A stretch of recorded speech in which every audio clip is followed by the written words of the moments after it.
The Secrets of Star Trek is brought to you by the StarQuest Production Network and is made possible by our many generous patrons. If you'd like to support the podcast, please visit sqpn.com/give. You're listening to The Secrets of Star Trek, episode number 31. Captain to bridge. Spock here. Make it so. Surrender is not an option. Attention crew of the Enterprise, this is James Kirk. We are all explorers, driven to know what's over the horizon, what's beyond our own shores.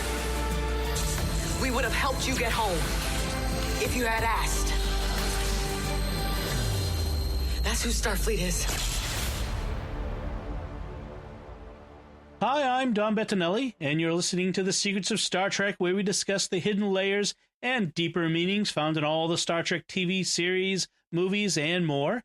And today we're discussing the Star Trek Discovery short treks. Well, what's that? We'll talk about that in just a second. But first, joining me today on the panel are Jimmy Aiken. Hi, Jimmy.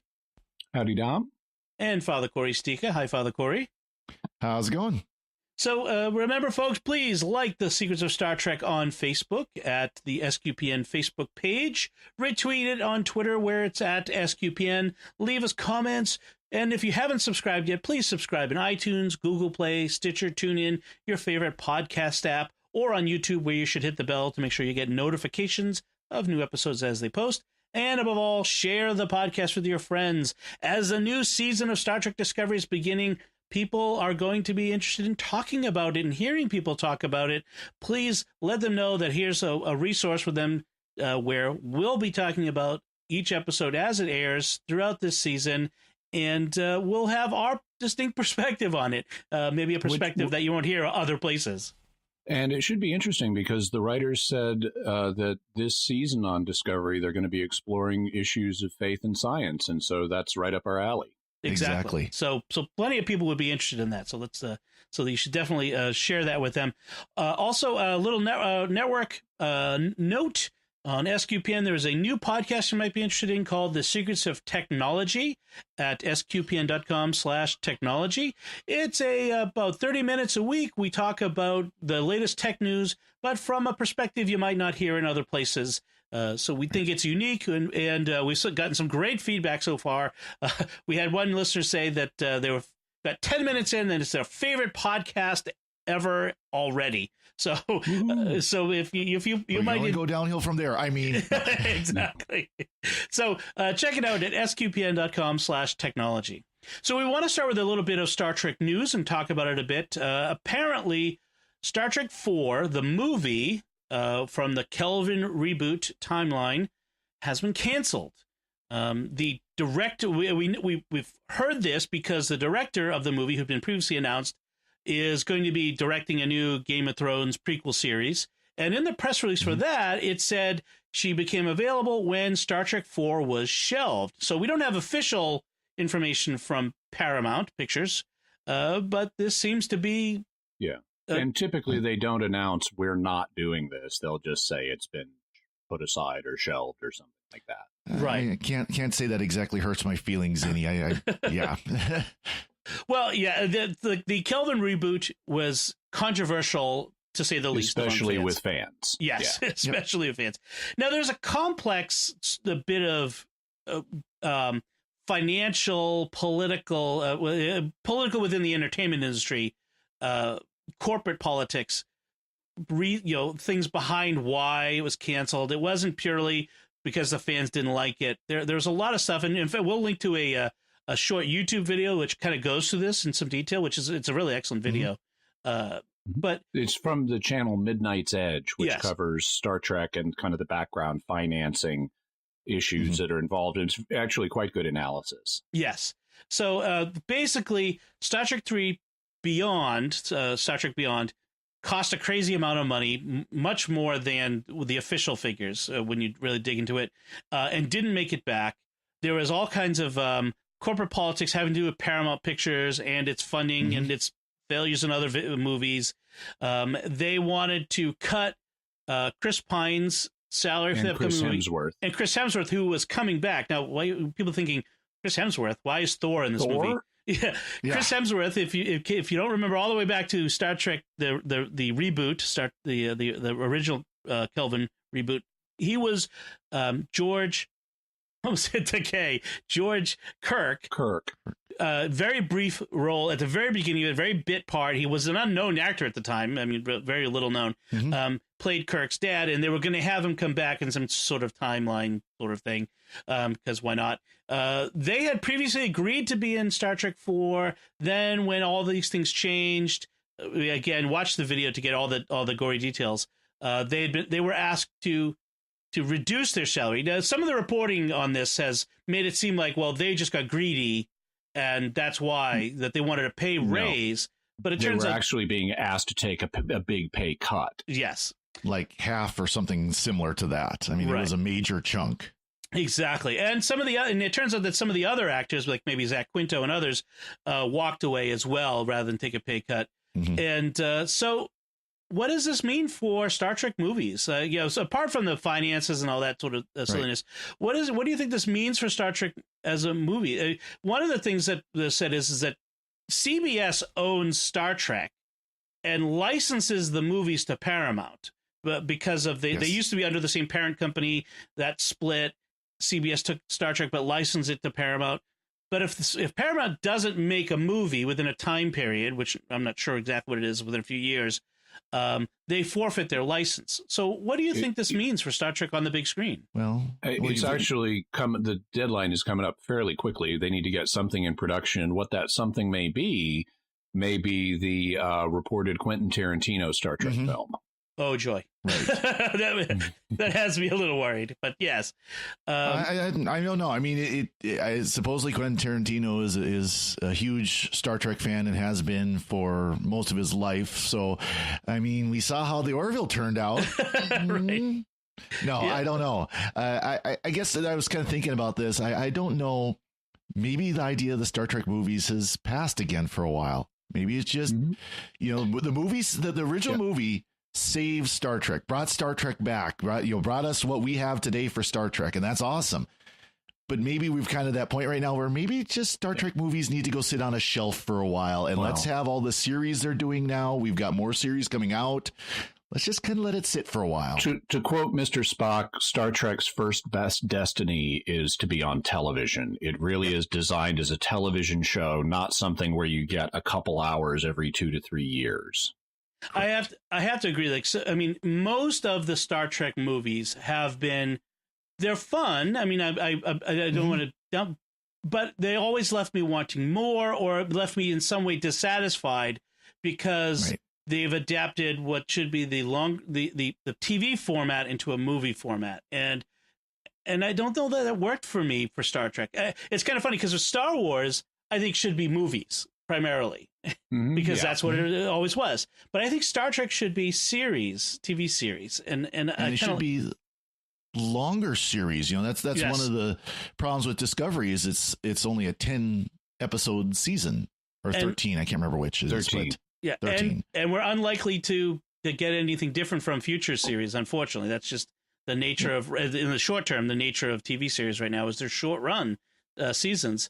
What some of the series that we can look forward to? We've got that Picard one that we've talked about before, where Patrick Stewart is coming back to play Captain Picard decades later. It's in the timeline. And apparently, there's a little bit of news about that. I don't know if y'all have heard, but it was said in a recent interview that the collapse of the Romulan Empire will have had a big effect on Picard's life. And so I kind of suspect he may be like serving as some kind of ambassador or diplomat or replacing something Spock. like that. Yeah. Because Spock will have died because of, sadly, Leonard Nimoy's death. Well, he also went off into that other timeline, into the Kelvin timeline. That's true. True. Yeah, that's right. I blocked that out somehow. There's another series called Lower Decks, which is supposed to be kind of a funny take on Star Trek, which... Isn't that the Orville? But okay, never mind. And then I think they looked at the Orville and went, "Oh, this is actually successful. We need to do this." Yeah, I have a feeling there's a little bit of that. And then there's another series that's been talked about. There's not committed to yet, but they've talked about it. A series that focuses on Emperor Giorgio, so the mirror universe Philippa Giorgio, played by Michelle Yeoh, in Section 31. Yeah. Which I'd watch that. That could be interesting. I've always thought there was some more that you could do with Section 31 that could be very interesting. Well, they've also announced we're going to be talking about short treks, the 4 that came out. Yep. They're obviously talking about 2 more coming out after the season, so about Easter time, that are going to be animated as well. So 2 more animated short treks. Oh, interesting. Coming out at Easter. Hadn't heard that one. That's a new one. I mean, it just came out recently, that news. Huh. So, do we think, is the Kelvin timeline dead? And Father Corey, I know that you have already expressed you would be happy to see it die. I would, and it's nothing against the movies. They were good action movies in my opinion, but they weren't Star Trek. Right. The first one was, I'll say that, for a Star Trek movie ish, it got worse. Yes. And then of course, when they blew up the Enterprise in the 3rd movie, it's like, really? Again, that well's been tapped too many times. So yes, I hope it's gone. I'm sorry. It's the rule. You have to have Khan in the 2nd movie. You have to blow up the Enterprise in the 3rd movie. It's the rule. So maybe that's why in the 4th one, it was going to be a time travel movie. With whales. Yeah. Well, they were going to go see George Kirk, so maybe there were going to be whales there. There were elements of it. There were actors I liked. I liked Zach Quinto as Spock. I liked Chris Pine as Kirk. I liked Scotty. The famous actor Simon Pegg. Simon Pegg, yes. Simon Pegg is awesome in anything, and I liked those guys. Unkar Plutt. I liked him as Unkar Plutt. I thought it was funny. No. he's much better in his own films, like Shaun of the Dead and Hot Fuzz and things like that. Of course. He's even good in the Mission Impossible movies, as that's hard to believe. But it's because of the Mission Impossible movies, which were okay action films. I don't want to talk those down, but it's the actors were good. The stories weren't as good. I mean, they just weren't Star Trek, as you mentioned. Like, there were just too many problems with the stories. J.J. Abrams it was really clear to me from the beginning that J.J. Abrams wanted to direct Star Wars. And so what he was giving us was Star Wars reskinned as Star Trek. Yeah, he was. Yeah. So, the Kelvin timeline is dead. Long live Star Trek, I suppose, is the way to talk about that. So now let's talk about short treks, which itself has in its background some checkered stuff, some reasons that it exists beyond the creative impulse to give fans more Star Trek. So go ahead, Jimmy. In brief, apparently, I mean, this is the claim. This is also coming from Midnight's Edge. But the claim is that for financial reasons, CBS needed to make extra money and in connection with Star Trek. And the way they wanted to do that was by creating these short treks, which were filmed using the same sets and some of the same actors as Discovery. What they did was they took a second unit and during production of the second season, they had a second unit that would say, okay, we're not using this set on this day and this actress is available, so let's film Runaway with Vincent Tilly. Yep. And so they worked around the season 2 schedule to make these. The idea was they were going to sell them to Netflix and other international channels, right, for a lot of money, and because they have very high production values and so forth. And so they tried to do that. They wanted allegedly Netflix to pay $40 million for these things, which would be $10 million per episode. And Netflix was not interested, and they then kept lowering the price down to $15 million total, and which would be less than $4 million an episode. Netflix still was not interested. Apparently, there's only one international buyer for any of these things. And so rather than being this big publicity, financially successful build up to the launch of the new series, they're kind of there, and they dropped a lot of cash on making these because they have very high production value. But they didn't end up making the money for the network that was hoped. Although if they're announcing new animated ones, I mean, that suggests something. Maybe there's some degree of success in there. Part of the problem too is when they did finally release him. Of course, they released him here in the United States on CBS All Access, which makes it look like it's a cash grab to keep these Star Trek fans from not canceling their All Access subscription, right. And we get 4 more months of All Access that they're only going to watch a 15-minute episode a month. Yeah, and that's how it kind of came across. Right. However, if you do what I did, which was just subscribe to the second season on Amazon, get these as part of the package. Oh, that worked. Yeah. It's the problem of the CBS All Access model and the subscription model, and which is a whole nother discussion we could have some other time. But. Which is sad because I generally like the idea of this. I like this idea of these short, monthly just snippets, 15, 20-minute long episodes that can continue stories, that can tell other stories. That don't have to be an hour long. Right. Just very simple, self-contained. Every single one of these stories are very simple, self-contained stories. And they were of varying and I guess we're transitioning into talking about them now. Yep. They were of varying levels of quality, but I didn't think any of them were bad. Right. No. Right. So, I mean, just kind of look at 2 of them involve secondary cast. Tilly, Saru. They're not primary characters. They're not, Michael regular Burnham. Crew members. Right. They're regular crew members, but they're not Michael Burnham or the lead characters. 2 of them involve guest cast. One being Rainn Wilson, who is a recurring character, and the Harry Mudd. And the other was Aldous Hodge, who new guy for obvious story reasons. And so it's just kind of interesting. And 2 don't take place on Discovery at all. They don't have the Star Trek Discovery in it. So it's very interesting to see the variations here. So let's start with the first one. Runaway came out in October 4th. All of them are about 15 minutes long. And so the short story of this one is Tilly discovers a stowaway on board Discovery and discovers that they have surprisingly similar problems with their families. In a nutshell, that's really it. Tilly is obviously one of the more popular characters from the series, the Star Trek Discovery. People love Tilly, and for good reason. I mean, I like Tilly. She's a blast. She's a good humanizing character. Mm-hmm. We like her insecurities, but her ambition, and she has comic relief potential, and she also is frankly a fan identification character. I was going to say she's a fan viewpoint character.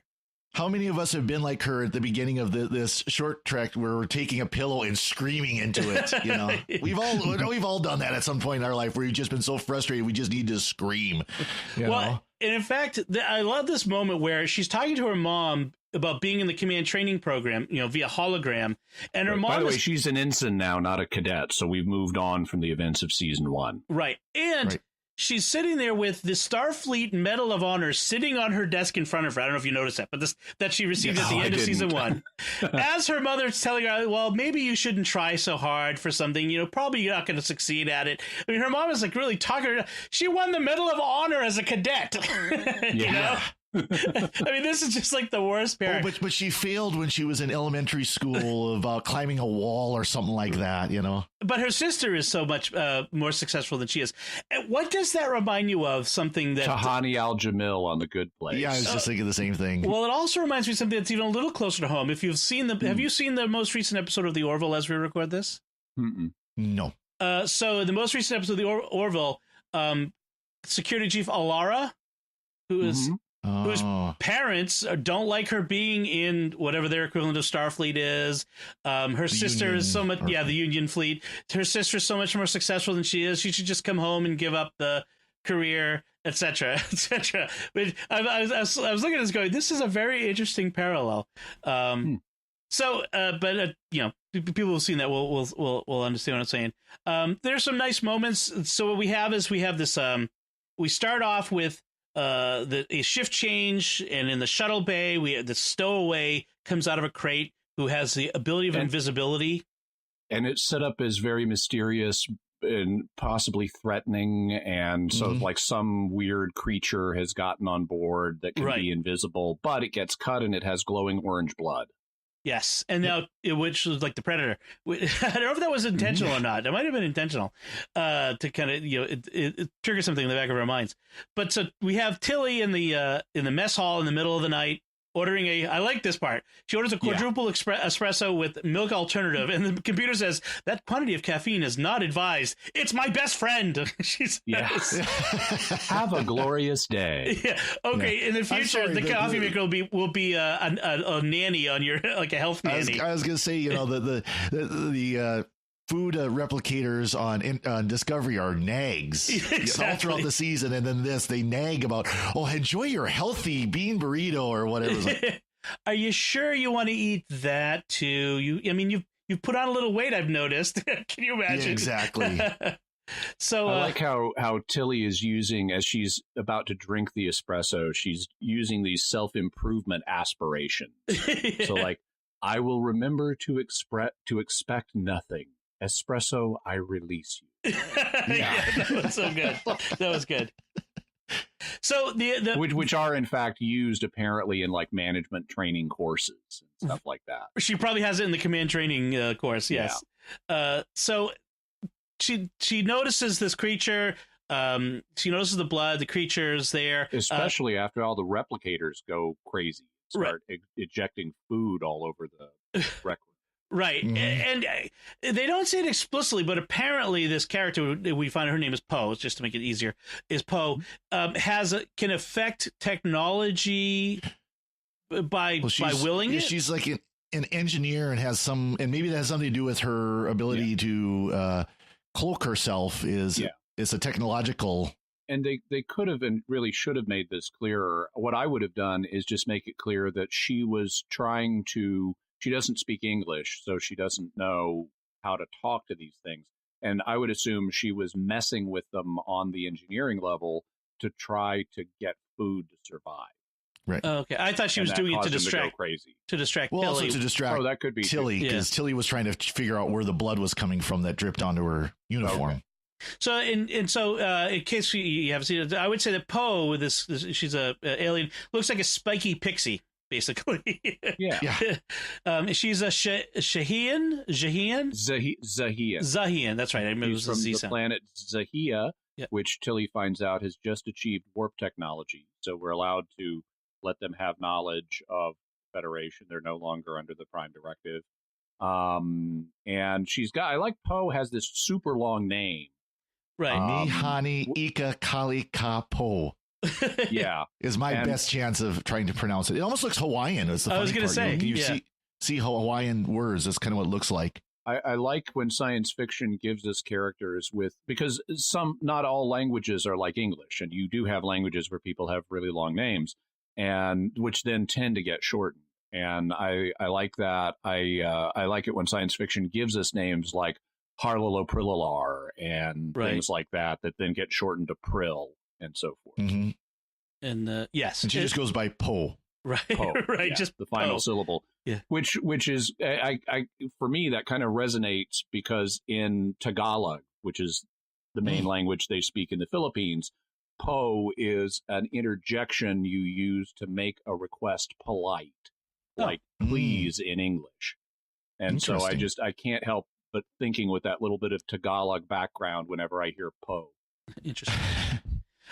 So apparently Zahians were born as a species, I guess is what you meant. We're born with their planet. According to Poe, but Tilly is naturally skeptical of that. How would they survive when their planet was still forming? So this may be their mythology. Right. Correct. She reveals that they mine dilithium on their planet, which is, of course, any Star Trek fan knows. Tilly's eyes get about as wide as they can go when she hears that. Dilithium is the most important, element because it powers starships and in all, power systems. Somehow, yes, waving hands for reasons. Yeah, exactly. She then finds out that there's a galactic APB out on Poe, which is the terms that she used, because she built an incubator to recrystallize dilithium. Now, why is this a big deal? They don't tell us. Oh, but we know, if you're a longtime fan of the series, you know that this is a technology that won't be invented for like 100 years. Right. This is something they're still coming up with during the time of the Next Generation. Right. Exactly. And in fact, that it's something that Geordi eventually comes up with, right? I think. Mm-hmm. Yeah. Mm-hmm. So, obviously a strategically important technology. Person. Yes, in person. Poe continues to insist that the planet is her twin sister and that she invented this to help the planet. Tilly bonds with her by saying, "Oh, people you care about don't listen to you." That sounds familiar. And Poe says this. Go ahead. So it's I found it interesting from Tilly's viewpoint here. We're really being shown Tilly's maturation as a character, because she's confronted with this dangerous situation that she then manages to get a handle on. Initially, because Poe is being very threatening to her, and she threatens her back and puts her in her place, and that's how they initially get a dialogue going. And then as she learns more about her, she realizes, I've got this runaway here who's a galactic person of interest. There's an APB out, and she is doing, even though she's keeping Poe's existence a secret from the crew while she deals with this, she makes up a lame excuse that the rec room was trashed by a hormonal space rabbit that got loose. She is trying to get Poe to do the right thing and go back. And she's handling it in a way that I think when this event gets reviewed by the Starfleet Command training people, since it turns out Poe, spoiler, is the new Zahian queen. Right. Yep. This would have been a really bad diplomatic incident if this had gone the wrong way. And I think that the Starfleet training program people will look back on this and say, actually, Tilly, you handled this really well. Right. Yes. I was a little a little suspension of disbelief here because, of course, you would have to report, if there's an alien on board, but. And I assume she did later, but right. Yeah. And not to mention, apparently everybody can just walk in the transporter room and start punching in coordinates and go. That was another one of my suspensions of disbelief because that would alert someone on the. And apparently they were in orbit around Zahia because that would have to be close enough. There's a moment where they have this is the key moment in the story where she says Poe says everybody forgot evolution is about soul and not just killing our planet so we can have warp. And then Tilly says back, "You're the evolution," and then Poe realizes that no one can protect her planet like she can.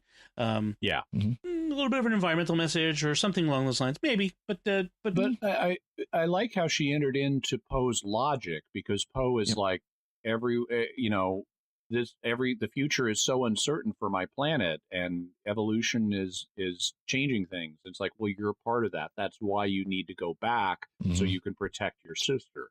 Yes, exactly. Exactly. And so we end with Tilly beaming the new queen back to the planet after they, she managed to make a promise to come back and visit as Captain Tilly. So we can imagine that sometime in the future, Captain Tilly will return in some new episode of Star Trek, whatever, in the future. And as a result of her being able to help Poe, Tilly now has more confidence in her ability to go forward with the command training program. So she's progressed on her personal character arc as well.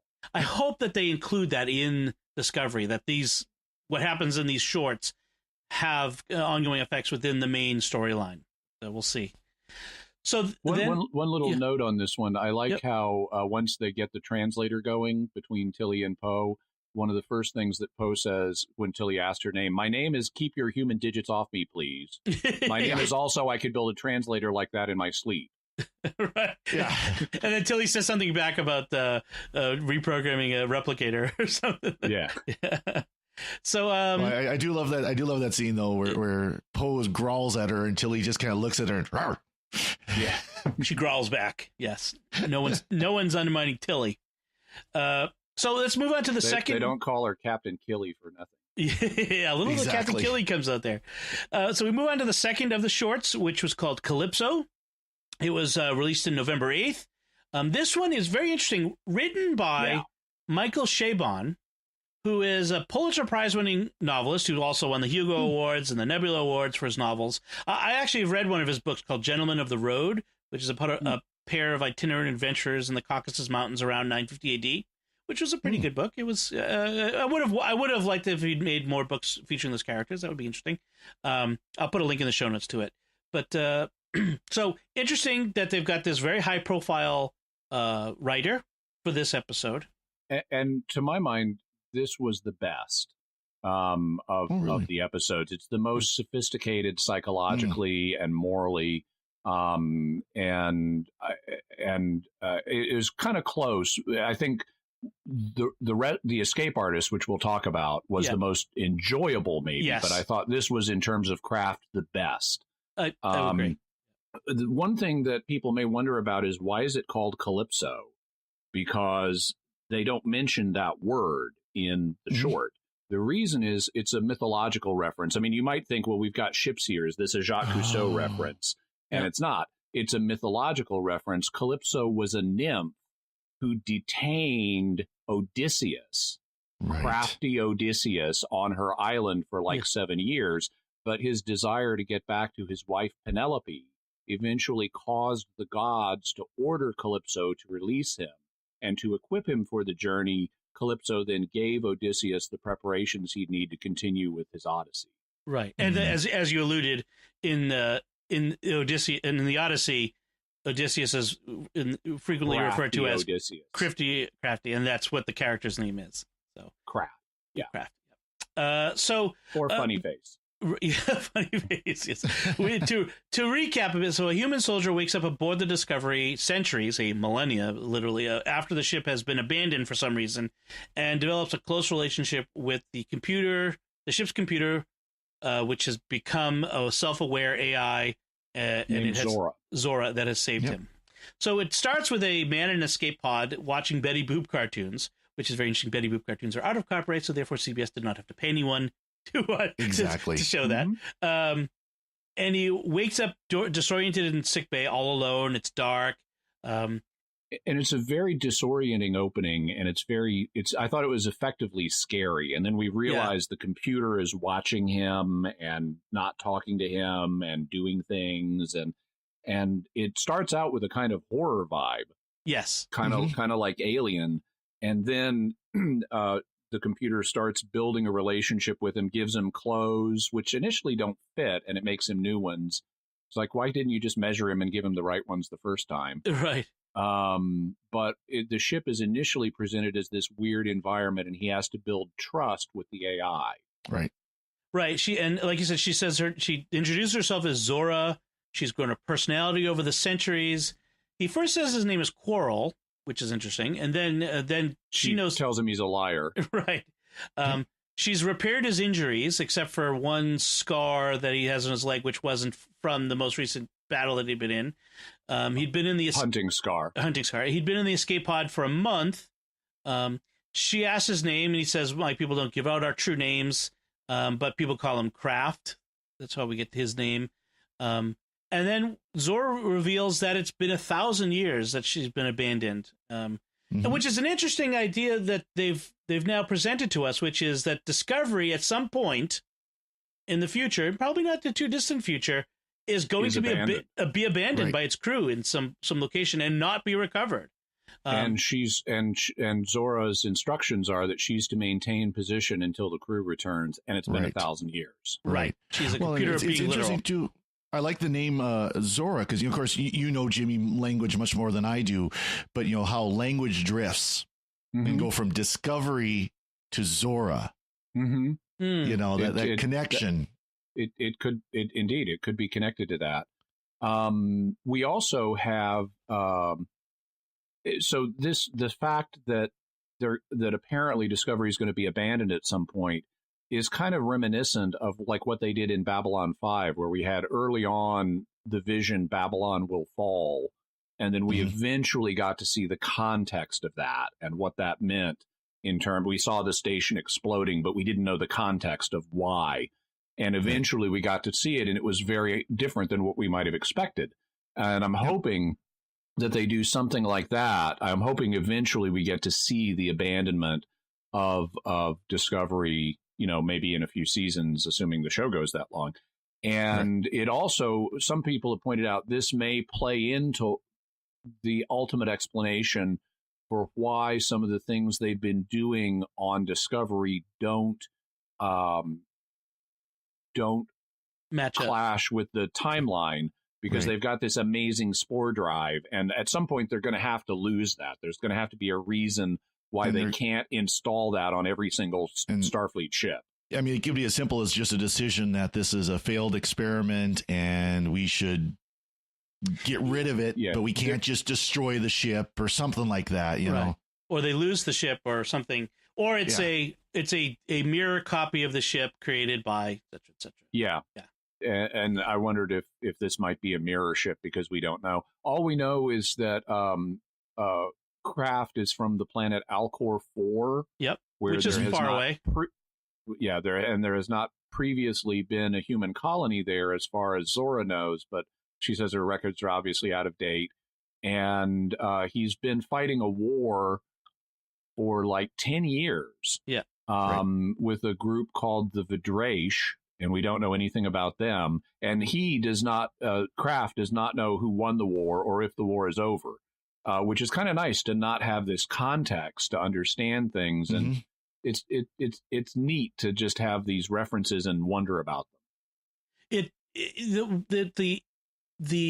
We get this flashback that this memory of his. In fact, I think he has something he looks at, which shows his wife and his son from when he left, and his son was under 1 year old at the time, and it says 11. That's where we get the 10 years. There is one warp-capable shuttlecraft on board, but after 1,000 years, they're not sure whether it'll actually work. So Yeah. So Zora discourages him from trying, which apparently it turns out that maybe she wasn't. It wasn't just that it didn't work. Maybe she didn't want him to leave. She was lonely. Right. Well, there's the line about, I like you. Zora says, it was nice to have the quiet, and he just looks at her and says, liar. Yeah. Right. Yeah. There's that bit there. There's a montage that they have to show the passage of time, which has a one funny moment where he sits down with a sombrero on a tray of food, and it's tacos underneath, and she tells him it's Taco Tuesday, and explains what a taco is. He goes, what's Tuesday? Yeah, exactly.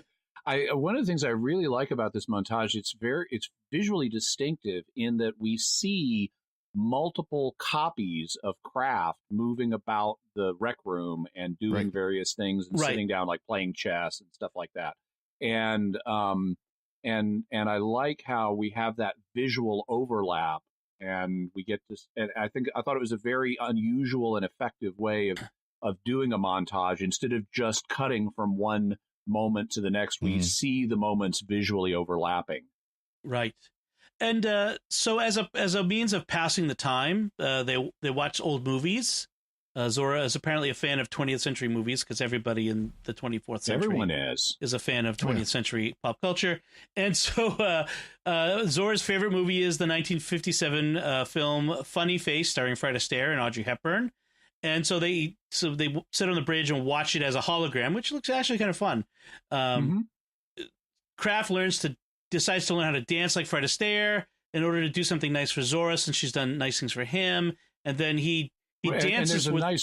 There's a good moment there, because he says, and he's clearly warming up to her, and he says to her after she's done all these nice things for him, and she does one really nice thing for him, where he's like talking about his fantasy of what he would be doing if he were home, and she recreates the audio environment of that, so it'll be more real for him. And he's touched by that, and he says, has anyone ever done anything nice for you?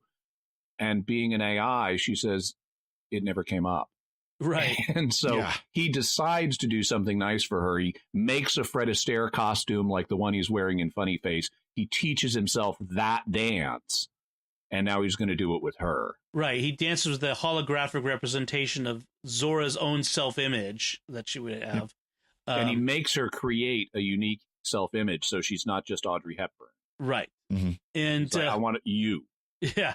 And then in the end of it, there's this moment where it's like he's going to kiss the AI, the hologram, and he suddenly flashes to his wife in his memory and feels guilty, like he's cheating on his wife. So I want to put it to both of you. Is he cheating on his wife? If he were to kiss the hologram? Father, you want to go first? What's that? You want to go first, Father, or you want me to? Boy, that's I'm kind of chewing on it right now. I'm chewing on it. It's an interesting moral question. I'll put it another way. My wife would probably think it was cheating. Well, I think it's creating an romantic or emotional attachment to someone right who is not your spouse. I think it could very much become that. Would the actual kiss be cheating? Again, I think that's more subjective, but I mean, it could actually become an affair. Even with this holographic AI recreation. The way I took the kiss is he realized it's not just he feels like he's cheating. He's starting to fall in love with Zora. Mm-hmm. Right. And so he's got a strong emotional attachment to Zora already. And he realizes I've got to pull back now. And so he breaks off. He doesn't kiss her. And she immediately realizes what's happened, and you can hear her voice quaking. So this is affecting her emotionally too. And she reassures him that she's not really a person. It's not wrong. And he looks at her and says, "Liar." Yeah. As the holographic girl has the tear running down her cheek. And as when he says liar, I was like, yes, because he's absolutely right. Now, it's not cheating in the sense of she's an actual person. So she's right about that. But this would be the equivalent of using a sex robot. Or, however you want to put it. I mean, falling in love with an AI you're right, Dom. This is not your wife. This is not the person. This is not a person, and you shouldn't be emotionally bonding with it. It's an analog for using pornography or using a sex doll or something like that. And he's absolutely right. The fact she's not a person is immaterial. He should not be doing this. And so I thought this was a complex, psychologically realistic portrait of someone confronting this situation and doing the right thing. Right. An example of when you have a really good writer writing this stuff, it makes it complex. So Zora decides, that, or maybe together, we don't really get a moment where we have a clear indication of how the decision gets made. But Kraft is going to take the warp shuttle, even though they're not sure whether he'll make it. And as Zora, the way it's presented, Zora sends him on his way. It's yes. like now that she's not going to have him. I mean, the cynical reading is now that she's not going to have him, she sends him on his way. The charitable reading is now that she realizes how much his family means to him, she wants him to take the risk and try to get back to them. Right. She has her realization of of her own motives even might be part of that too. As he's boarding the shuttle, she says, "Kraft, on your world, if we were lovers, would you tell me your name, your true name?" And he replies, "If we were lovers on my world, you would give me my true name." And then she says, "Oh, well, then I already did." And as the doors of the shuttle close, you see on the door, funny face, which is nice. But if I was him, I would say, "What was it?" Exactly. So then he flies off into the, well, not sunset, but into the space on his way home. And we can presume he made his way home. And we then see, and I hope he comes back because he's a good character. We then see Zora playing the hologram of him as in the Fred Astaire role, dancing with her self-image. And so now she has this memory of him to comfort her in her new aloneness. Right. It's a poignant ending. It's certainly. Yeah. One thing people may wonder about is this: we don't reveal our true names thing. And there actually exists in some human cultures. It existed, for example, in ancient Egypt. In ancient Egypt, your mom gave you your true name, and you didn't tell other people about it. You were known by another name. So, and the reason your true name was concealed was because if someone knew your true name, they could use it in magic to manipulate you. And so you kept your true name private, so people couldn't manipulate you magically. And if I recall correctly, it was Isis was the goddess who was famed for knowing everyone's name. Right. There are other human cultures, real cultures that also do this. Two names, one private, one public. as well. I don't want to say any because I don't want to get it wrong, but I have heard this in other contexts as well. Yep. So let's move on then to the next one. Oh, do you have something to say? A couple of quick little notes. I just thought it was an effective transition from a horror story into a man-AI love story. Mm-hmm. And I also liked the fact we got to see Betty Boop and Funny Face, because we don't get to see mashups like that very often in Star Trek with real-world culture. Right. The only time, we occasionally hear about like members of the Rat Pack or Jacqueline Suzanne in Star Trek 4. We hear about things, but we don't get to see them. Right. The only time I can remember that we saw imagery from a real world media was in It's Only a Paper Moon in Deep Space Nine, where we got to see footage from the Searchers.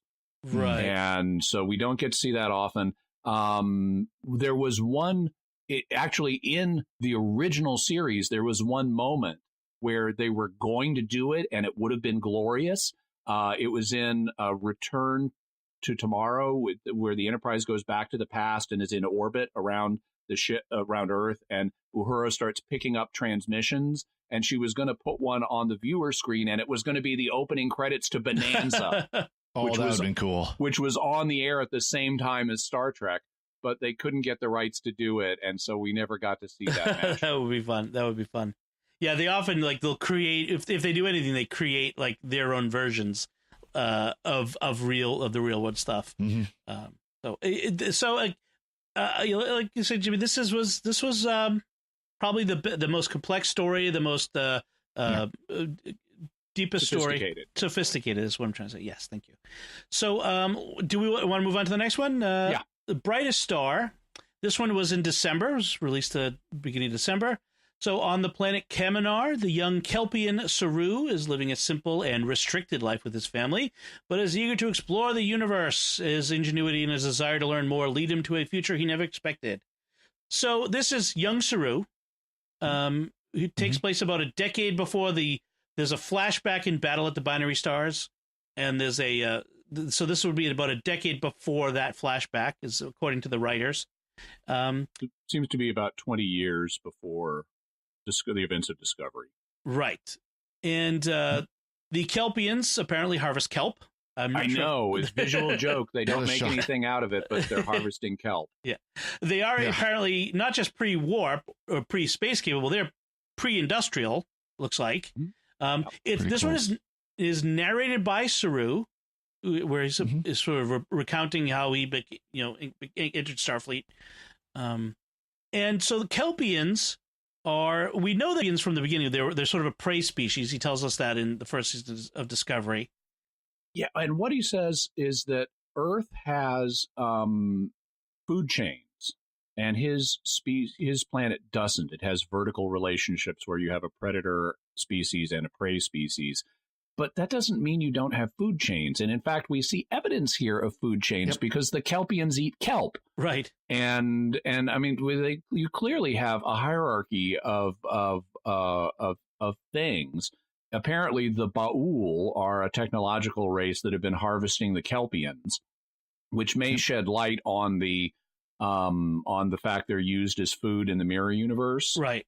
But the claim that you don't have food chains and that you just have this solo predator prey thing, this makes no sense evolutionarily to have a whole planet work like that. Right. You might have like individual couples, like koalas can only eat eucalyptus. Right. But it's not going to mean everything on the planet is like this. Well, and the interesting thing here is, so you mentioned the Ba'ul, so that they're apparently being harvested by aliens. That's what it looks like to me. They're these technologically advanced aliens who are harvesting Kelpians as food. Kelpians are obviously sentient beings. Is it moral? And they're okay with this. Right. Is it moral for the Federation not to intervene? Moral or not, Prime Directive is going to stop it because this is the pre-warp civilization. But does the Prime Directive apply when a pre-warp civilization is being exploited by a warp-capable civilization? Or space-capable, anyway? Apparently not in this situation. But certainly... I know, it does raise questions. If I was a lawyer, I'd say, well, we can manipulate the Ba'ul even if we have to leave the Kelpians alone. And then they don't address that, whether or not there's other things going on there where maybe the Federation is trying to work with the warp species, the Ba'ul instead. In fact, that would actually support something if they had brought it out, which they didn't. If they had brought it out, it could support the fact that a piece of Starfleet technology falls off of the Ba'ul ship. Mm-hmm. And it's like, why did this Ba'ul ship have Starfleet technology on? They never said it was Starfleet technology. And actually, they did say it was stolen Ba'ul technology. Stolen Ba'ul technology. Giorgio says. Yeah. Oh, and then he reprogrammed it to contact Starfleet? That is even more amazing. So, okay. Let's talk about that, because this is my big problem with this one. So Saru constructing a subspace transmitter from random pieces of technology that fall off the alien ship would be like an African bushman building an iPhone from random pieces that fall off of passing airplanes, which is a plot for The Gods Must Be Crazy 4. The Gods Must Be Crazy. Yep. Check out the old movie Gods Must Be Crazy, folks, on Netflix or somewhere.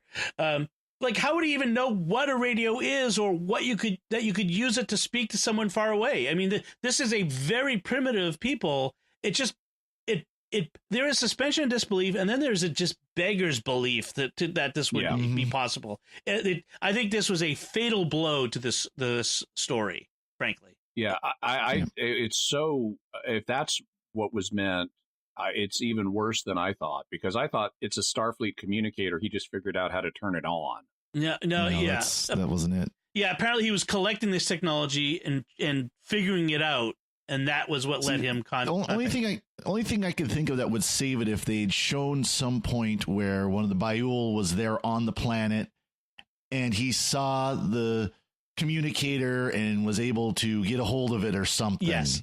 Something along that lines where he had something that he could look at and then, here's a working one. Okay, now I can figure out how this works. No. Versus, let's just take space junk and put it into and send up a signal and see what happens. Right. From a dramatic perspective, I like that we don't see the Ba'ul at all in this episode, that they're a faceless, off-screen presence. That's a good drama. But you're right, Father Gray. Like if you're going to have him have a communicator, he's got to know what it is and how it works to some degree. Mm-hmm. It just doesn't work that way.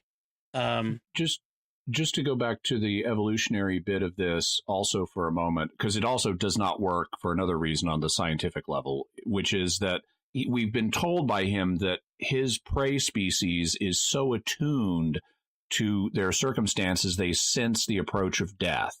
Right. And that kind of makes some evolutionary sense. Obviously, if you're a prey species, you want to know, is death about to make an appearance? Right. But the point evolutionarily would be, you want to know so you can avoid it by running away. And instead, his people passively walk towards death and accept their fate as food animals, which doesn't make evolutionary sense if you're so attuned that you can sense its approach. This was the part I hated about this story, is it fell into right away the religion keeps people ignorant trope. Yeah. This is the thing that really kept it from, I mean, in addition to its other flaws, this was the big one for me, that even though they treat it more respectfully than I've seen it treated in other places, I mean, Saru doesn't say religion is bad or anything like that. He doesn't get angry. He's still very accepting, but he asks questions like, apparently his species religiously believes in something called the Great Balance of Kaminar, which is the planet, and that they have to sacrifice themselves to the Ba'ul to maintain this balance. And he asks questions which his father, who is a priest, doesn't want to answer. And he, in the narration, says, well, why did balance mean we couldn't ask questions?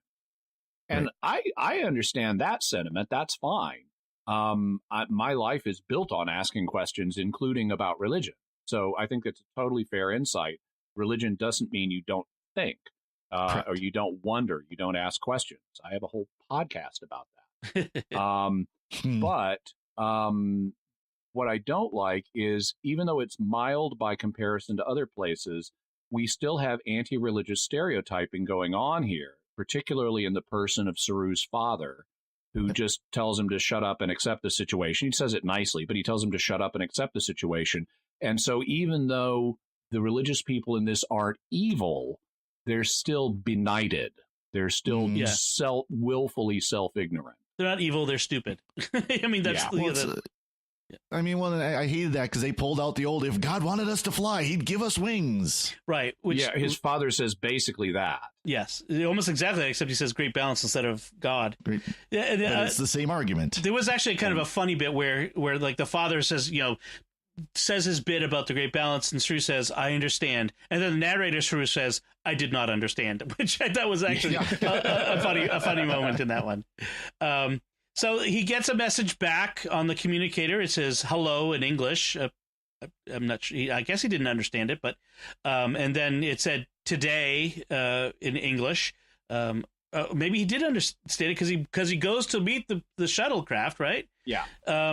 Which is carrying Lieutenant Giorgio, who is serving aboard the Shenzhou. Apparently, in Star Trek at this time, Starfleet, you serve your entire career on one ship.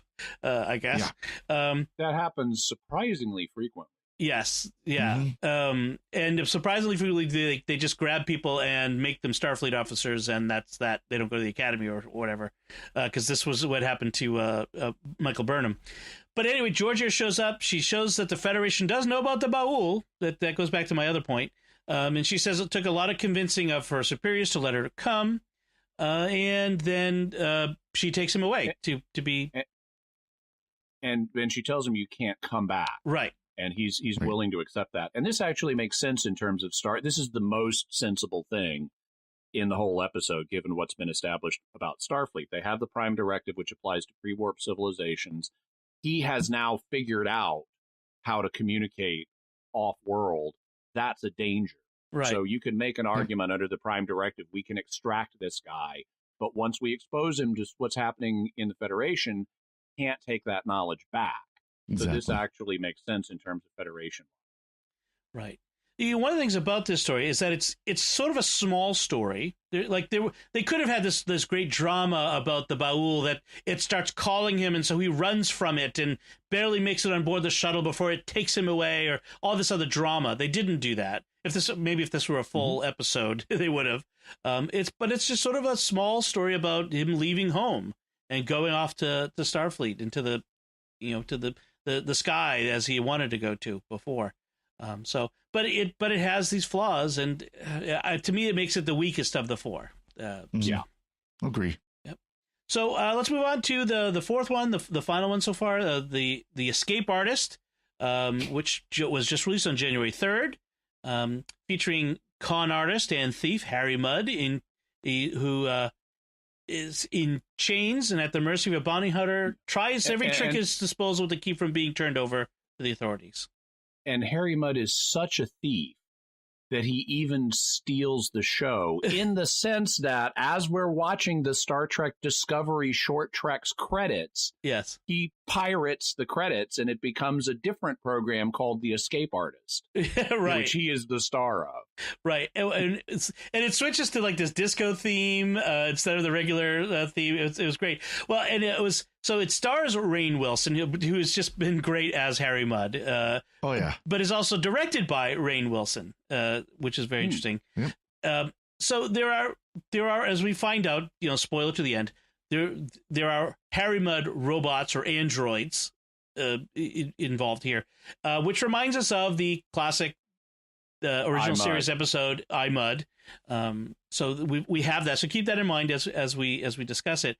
So it starts with Mudd. He's being purchased by a Tellarite bounty hunter who's buying him from a female bounty hunter, and the Tellarite wants the Federation bounty on Mudd and is mad. Also, his bonus, that Mudd stole his ceremonial cudgel and seduced his sister. I love that Mudd doesn't know what a cudgel is. Like, he's just kind of ignorant of what a because it's an unfamiliar word in contemporary 21st century English. Yes. Yep. I read lots of, sword and magic. Sandal. Yeah, sword and sandal, sword and magic books, novels. So I know what a cudgel is, and played D&D as a kid. So he thinks it may be a kitchen implement. right. So the Tellarite is called Tevrin Crit. I do like the Discovery era imagining of what Tellarites look like. It's so they still have the bovine look to them. They have the tusks. Porcine. Porcine. Bovine is cows. Right. I was getting that mixed up. Sorry. In my head, I was trying to make sure I got it correct, and I get it wrong anyway. But yeah, they still has a little piggy look with the the tusks and all that, but it's distinctive. And so now during his confinement here with Tevrin Crit, we're led to believe that Mudd is remembering other occasions in which he was imprisoned by other people. But is he remembering, or are we seeing contemporaneous events with other androids? He's remembering, and it's a little ambiguous at times. But he's. I mean, in hindsight, once you know the twist, the question could arise. Yes, but actually, he's not only apparently remembering them, but is recounting at least some of what we see to Tevrin Crit. Because at one point he compliments Crit on being a captor who's better than the one we just saw in a flashback. Okay. Yeah. Exactly. So I mean, it's not inconceivable that as much of a con artist as he is, that he's had many brushes with being arrested and chained up and all that. So so the essence of what most of the episode is he's been given to Tevrin Crit, who's going to take him and turn him into the authorities. And he's trying to talk his way out of that. Right. And as he talks his way out of it, we see these flashbacks to other situations where he's also been in captivity, where he was also trying to talk his way out of them. And we get to see how he's spun his story different ways on different occasions. Yep. Right. So go ahead. I was going to say, I love the one time where he's talking about, I'm part of the rebellion. It's a secret rebellion against the Federation. No one knows about it. And Tevrin Crit just laughs and goes, has that line ever worked? Yes. And the way the actor playing Tevrin Crit delivers it, he looks like he believes for just a moment. And then he says, has that line ever worked on anyone? That was good. Yeah, there's another moment earlier on where Mudd is trying to convince him that there's a mistaken identity. He says, we must all look alike to you. Which turns out to have a very different meaning in the end. Exactly. I hadn't even thought of that. I just assumed it's the standard, it's a nice inversion of the standard kind of all the aliens racist imperialist thing, which is ultimately based on all Chinese people look the same from a certain perspective or something, right? Exactly. And to have it being played by a white actor is we must all look the same to you, all as humans, yeah. There's another moment where Tevrin Crit is reading off the crimes he's accused of, and including regicide. He says, "Regicide? He was a duke. Hardly regicide. What are we attempting to murder now? Accuracy?" Just love that pedantic and little bit. There was the reference to the Discovery episode where he comes in on the space whale and he penetrated a space whale. Penetrating a space whale? You had to be there. Then he says it's all scuttlebutt and hogwash, which is a great Tellarite joke. It's hogwash. Yes. And so as you can tell by listening to us talking about it, one of the pleasures of this is the dialogue. Yes, very snappy. The comedic dialogue and the great lines that Mudd and the others in it can deliver. I like when he's being drug around by this short female bounty hunter at one point, and he's saying to her, you're surprisingly strong for someone of your stature. He says, I am of normal height. It's not my problem that you are freakishly weak. Yes. Yeah. And so we get these nice moments, these juxtapositions of the he tells lies to everyone. To one person, he says, I'm poor. The next one, I'm rich. I'm weak. I'm powerful. Yep. It's so you get all the full Harry Mudd here. He's got the short bounty hunter. He's at one point a very short episode with a Klingon, Tevrin Crit. He ends up with some Orions, and then in the end, Crit takes him to the starship Demilo, so not Discovery, where the guy sees Mudd and goes, oh. Yeah, it's like the Starfleet officer is like, "Oh, you brought someone." Yeah, come with me, and they take him to the storage closet where they're keeping all the Mudd androids that bounty hunters are bringing in. Apparently, he's like the 7th one this week. Who want to be out sipping jippers on a beach? I should be sipping jippers on a beach. One of the Mudds in the storage closet, if you look closely, is wearing a blue coat with epaulets, which is very similar to the coat that Mudd, the original Harry Mudd, was wearing in the original series episode I, Mudd. So if you go back and take a look at that, so this is all of that, and so it turned. I like how to prove that these are androids and not clones. Like Tevrin Crit dislodges his Mud's arm, and you see the electronics underneath. Right, which causes his Mud to start malfunctioning, and they all start doing the line Jippers on a beach. Jippers on a beach. Which I want to know what a jipper is. Which then we it's a cocktail I want to come up with at some point. Somebody is going to come up with that. So this is our first twist. Yes. Ending, but there's another twist ending just around the corner. Right. Yep. So we cut to Mud's ship, which is full of robot Mud servants doing various work, and the female quote unquote bounty hunter who turns out to be Harry Mudd in disguise. He's selling his own androids to make money. Right. He's sipping jippers. Sipping jippers. And at the end, he gets a call from another potential Harry Mudd bounty buyer and offers to sell the cudgel along with him. And then we get the ending to some nice, instead of, again, the usual Star Trek theme, we get some nice jazzy, lazy jazz music to end it off. So lots of fun. Lots of fun. One of the things I liked about it is because since it's called The Escape Artist and we're watching Harry Mudd's efforts to escape through the whole thing, there's going to be a twist at the end where he does escape somehow. And the payoff we finally get to that is great because you're not expecting he's an android, and so the way he escapes is by not being in this situation to begin with. Right. And so that's a creative twist that you wouldn't expect. And then to give us beyond that, he's the one who's actually selling all of these androids is another twist you don't expect. And so you get this double whammy there at the end that I thought was very good. Well, I love the gullibility of the people who are buying too, because he's selling them the android for half of what the Federation bounty is. You'd think they would stop and say, why does he just go or she just go and sell it to the Federation and get the full bounty instead? Well, a bounty hunter may know that this other bounty hunter has their own criminal charges out or warrant out for their arrest from the Federation. They can't take him, so maybe that's I can see that they should have brought that up.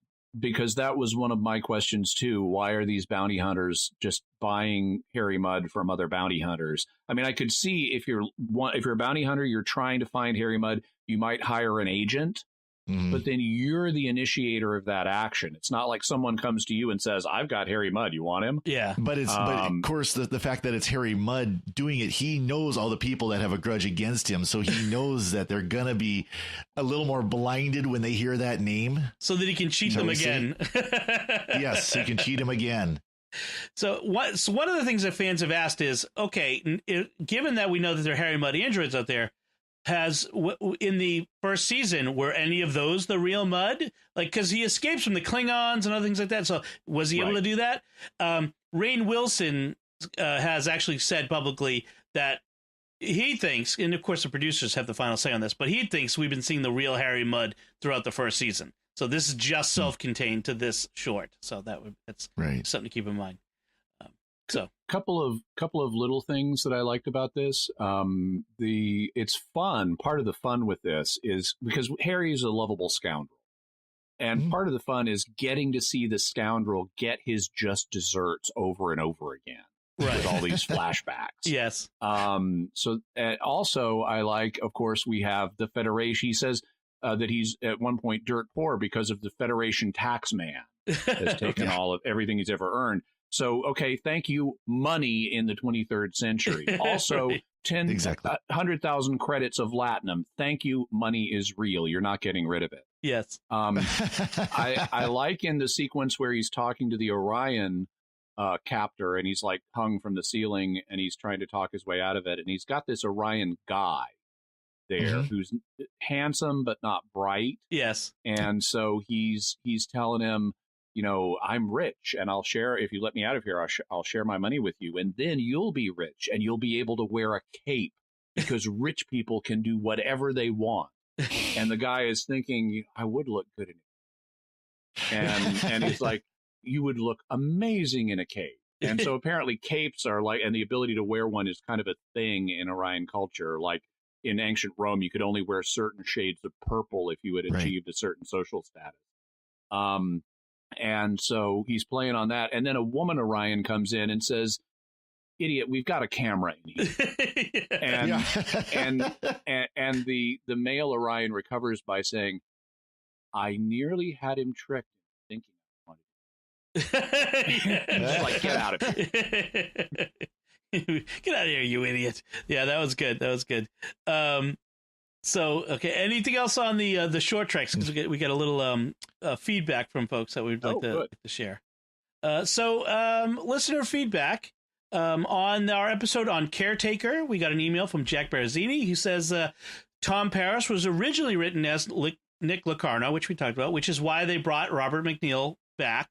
But they ended up changing his name and his character slightly to avoid having to pay royalties for the writer of First Duty for every episode of Voyager that he'd appear in, which is virtually all of them. So that was why that change came in. Unfortunate. It harms the art. Yes, it does. On our episode talking about the Enterprise's Broken Bow, Remy Leroy says, "Great episode. I wanted you to talk about Trip more because he was my favorite." Well, there'll be lots more Trip coming up in future episodes. Also, she does remind us they did do an episode about Hoshi and the transporter. So we were talking about Hoshi's fear there. Robert Cormanche says, "I completely agree that they should have made the NX-01 even more primitive than they did." Well, I'd love to hear what you think about Discovery then, Robert, because they've still gone that way. And then on our episode on the Vulcan Hello, which was the first premiere of Discovery, Kevin Greenlee says, "I think the complaint about the helmet camera is reasonable. Our complaint about why didn't they look at the helmet cam footage. But I think they were trying to head off fandom complaints of why didn't she record it by establishing that it had been recorded but then had been damaged." Then he says, regarding the Kelpians, this goes back to our discussion earlier in this episode, Jimmy's right that intelligence tends to evolve in predator species, but presumably it could evolve in prey. High intelligence could be very useful as a defense against predators. It was for humans, after all. We're not a purely prey species, but we were able to survive our much more physically deadly species who might have preyed on us. So, fair enough. There are intelligent prey species, I suppose. Well, not as intelligent in science fiction, like the puppeteers, right? Generally, and you're right. It is an interesting evolutionary possibility of having a prey species evolve intelligence. I don't know that happened in the case of humans, though, because there aren't. Even though, our intelligence is what enables us to be high up on the food chain. It's not like we're the natural enemies of tigers or something like that. Right. They didn't prey on our ancestors who lived in the trees. I think we got our intelligence by dealing with each other, and the things that we ate. Mostly, when you have a prey species, their usual defense is either developing a physical capability like horns or armor or poison, or dealing with it in terms of numbers. So there's so many of you and you're a pack animal that the odds of you particularly getting eaten are low. But it is possible that intelligence could develop in a prey species. Okay. All right. So as we close out the show, I first want to take a moment to thank our patrons who make it possible for us to create Secrets of Star Trek. Yes. And especially as we're beginning a new season of Star Trek Discovery, we're going to have great episodes discussing each of the new episodes of Star Trek Discovery going forward. But today we want to especially thank by name Jonathan B., Deborah F., Julie M., and Tony S. Through their generous donations at sqpn.com/give. They make it possible for us to continue the Secrets of Star Trek and all the shows at sqpn.com. And you can join them by visiting sqpn.com/give. So that's it from us. What did you think of Star Trek Discovery's short treks? Apparently the first set of short treks we'll get. Let us know by visiting sqpn.com/trek or the SQPN Facebook page, where you can leave comments there or send us an email to trek@sqpn.com. You can find links relevant to our discussion on our show notes at sqpn.com. And we'll be back next time when we'll be discussing the first episode of Season 2 of Star Trek Discovery. Until then, Father Corey Stika, thank you for joining me and sharing the Secrets of Star Trek. I'm always glad to be here, and thank you, Dom. Jimmy Akin, thank you as well. Thanks, Dom. And once again, I'm Dom Bettinelli. Thank you for listening to The Secrets of Star Trek on StarQuest. And remember, your enemies will be positively green with envy. Well, greener, so to speak.